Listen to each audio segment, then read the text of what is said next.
Are we getting too dependent on AI already? With what you were saying, the one thing that I have heard a lot of is that at present, okay, the IT is really what's making the economy go.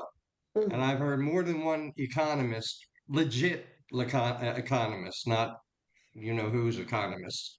I've heard more than one of them, or two of them, or three of them say that as long as the IT continues doing what it's doing, but if it stopped today, we'd be in an immediate recession.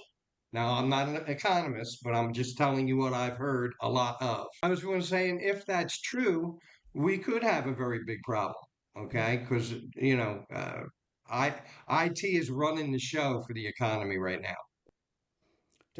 Are we getting too dependent on AI already? I think so. I Are we losing our creativity, that special Yeah. sauce that we see, all but I mean, saying that?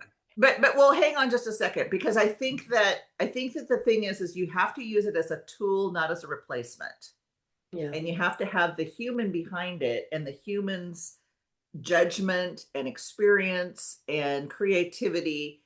And then if then you can use AI and have it kind of magnify what you're doing, so that instead of writing, you know an article a day, you can write 30 articles in 2 hours or less, or what have you, because you have that experience, behind you. But the people who don't take the time to train it and use their own intellect and their own experience to really guide it, that they just put out garbage.